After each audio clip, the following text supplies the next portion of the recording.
Students, welcome back to Learning Journey. ஆக்சுவலாக one by one formula அப்படின்னா என்னென்னா, நமக்கு எல்லா வேலையும் பண்ணணும்னு இருக்கும். அது வீட்லேயும் சரி, ஆஃபீஸ்லேயும் சரி, அட் அ டைமில் இதெல்லாம் முடிச்சிடணும்னு நினைக்கிறப்ப நம்ம மனசு சோர்வாயிரும். அதுக்கு எல்லாத்தையும் கண்ணில் பார்த்த உடனே மனசில் ஒரு சலிப்பு வந்துடும். எதையும் பார்க்க வேண்டாம், ஒன்றே ஒன்று ஃபோக்கஸ் பண்ணலாம். ஒன்றே ஒன்று, அந்த ஒரு ஒர்க்கை முடிச்சிடலாம். இந்த ஒரு எக்ஸாம்பிள், சமையல் ரூம் அப்படின்னா நிறைய வேலைகள் இருக்கும். அதில் ஒரு டம்ளரை கழுவி வைக்கலாம். வெரி குட் அப்படின்னு நம்மளை சொல்லிக்கணும். நம்மளை சொல்லிக்கணும்.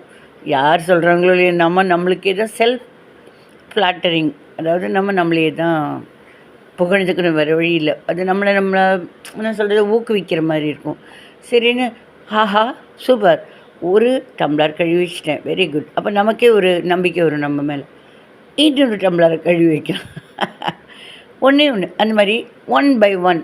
அடுத்தது ஒரு சின்ன பாத்திரம் மட்டும் கழுவி வச்சிடலாம். சின்ன ஒரே ஒரு பாத்திரம். இப்படி ஒன்று பல ஒன்று அப்படிங்கிறது பல வேலையும் சீக்கிரம் முடிஞ்சிடும், சலிப்பு வராது. ட்ரை பண்ணி பாருங்கள். பிடிச்சிருந்ததுன்னா லைக் பண்ணுங்கள்.